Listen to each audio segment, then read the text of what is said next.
Post news और मैं हूं आपके साथ करुणा तिवारी। एक ऐसी महान महिला की आज चर्चा करेंगे जिन्होंने भारतीय समाज को एक नई दिशा दी है, और वो ना सिर्फ महिलाओं के अधिकारों के लिए लड़ी है, बल्कि ध्वजावाहक थी, बल्कि सामाजिक सुधार और शिक्षा के क्षेत्र में भी उनका बड़ा योगदान और अतुलनीय रहा है।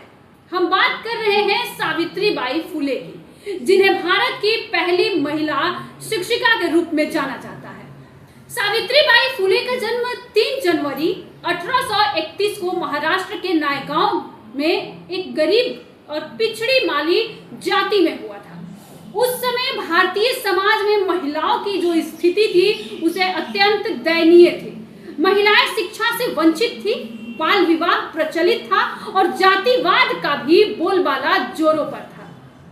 सावित्रीबाई के माता पिता लक्ष्मीबाई और खंडोजी ने उनकी शादी 9 साल की उम्र में ही ज्योतिराव फुले से कर दी थी, जो खुद भी एक समाज सुधारक और शिक्षा के बड़े समर्थक थे। सावित्रीबाई का जीवन उस समय बदल गया जब उनके पति ज्योतिराव ने उन्हें पढ़ने के लिए प्रेरित कर दिया। ज्योतिराव खुद शिक्षित थे और उन्होंने सावित्रीबाई को भी शिक्षा की अहमियत बताई। उन्होंने सावित्रीबाई को घर पर ही पढ़ना शुरू किया और पढ़ाना भी जारी रखा। उन्हें धीरे धीरे समाज में महिलाओं के प्रति हो रहे अन्याय के बारे में जागरूक करना शुरू किया। यह कदम उस समय क्रांतिकारी था, क्योंकि समाज में महिलाओं की शिक्षा को लेकर कई तरह की भ्रांतियां भी फैली थी।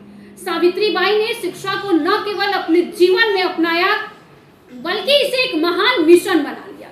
उन्होंने महिलाओं और दलितों की शिक्षा के प्रति अपनी प्रतिबद्धता भी दिखाई। 1848 में सावित्रीबाई और ज्योतिराव फुले में मिलकर पुणे में पहले लड़कियों का स्कूल भी खोला। यह स्कूल भारत का पहला महिला विद्यालय था।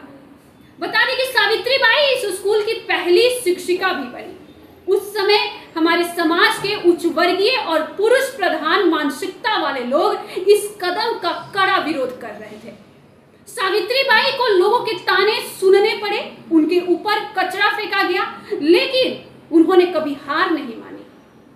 उन्होंने अपनी शिक्षा के प्रति विश्वास बनाए रखा और लड़कियों को पढ़ने का काम और उनको पढ़ाने का काम जारी रखा। इस स्कूल का उद्देश्य केवल शिक्षा देना नहीं था, बल्कि समाज में महिलाओं को स्वतंत्र बनाने के लिए उन्हें सशक्त बनाना भी था।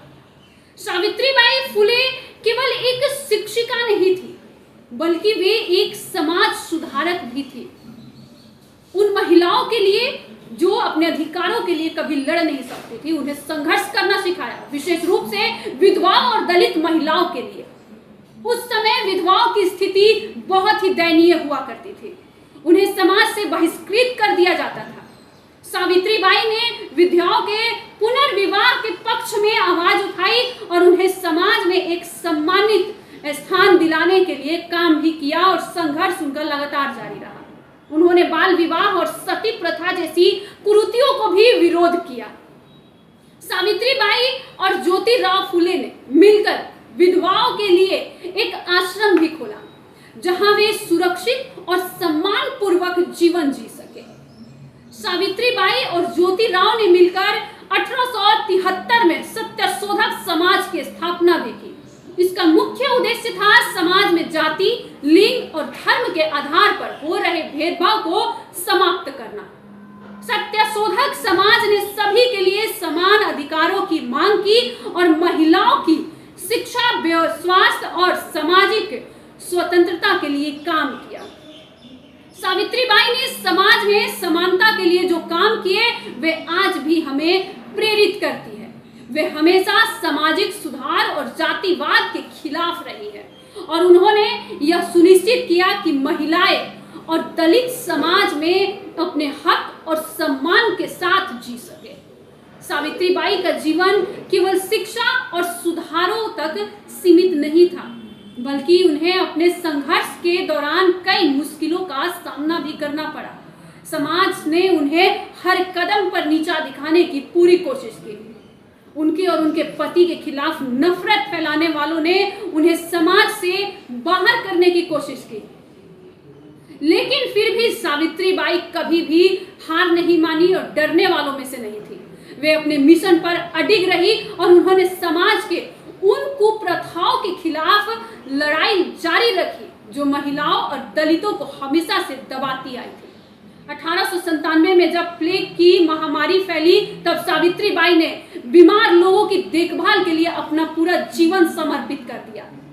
उन्होंने कई प्लेग मरीजों की सेवा की और इस दौरान वे खुद भी इस बीमारी की चपेट में आ गई। 10 मार्च 1897 को समाज के प्रति अपने अटूट सेवा भाव और समर्पण के चलते वे इस संसार से विदा हो गई। लेकिन सावित्री बाई फुले का जीवन एक मिसाल बन गया। उन्होंने हमारे समाज की महिलाओं को शिक्षा और अधिकार दिलाने के लिए जो संघर्ष किया, उसका असर आज के समाज में साफ दिखाई देता है। उनके योगदान को ध्यान में रखते हुए आज भी उन्हें नारी शिक्षा और सशक्तिकरण की सबसे बड़ी प्रेरणा के रूप में देखा जाता है। सावित्री बाई का संघर्ष हमें यह सिखाता है कि कठिनाइयों के बावजूद अगर हम अपने उद्देश्य के प्रति ईमानदार रहे और समर्पित रहते हैं तो समाज में कोई भी बदलाव लाया जा सकता है। उनकी विरासत आज भी हमारे समाज में जीवित है और जीवित रहेगी और हमें प्रेरित करते रहेगी कि हम भी अपने अधिकारों के लिए लड़े और समाज में सकारात्मक बदलाव लाए। यह था सावित्री बाई फुले का जीवन, जिसमें उनका संघर्ष, साहस और समाज के प्रति समर्पण की एक अमूल्य गाथा हमने आपको बताया। उन्होंने हमें सिखाया कि शिक्षा और जागरूकता जीवन में और हमारे समाज को कैसे बदल सकता है। इसलिए आप भी सचेत रहिए और खुद को जागरूक करिए। आसपास में उन कुप्रथाओं को भी हटाइए जो आपके विचार के विरोध हो, जो हमारे समाज के लिए कैंसर जैसी बीमारी जैसा हो। अगर ये कहानी आपको अच्छी लगी तो इसे जरूर लाइक और शेयर करें और ऐसे ही दिलचस्प कहानी के लिए हमारे साथ बने रहें और देखते रहें। धन्यवाद।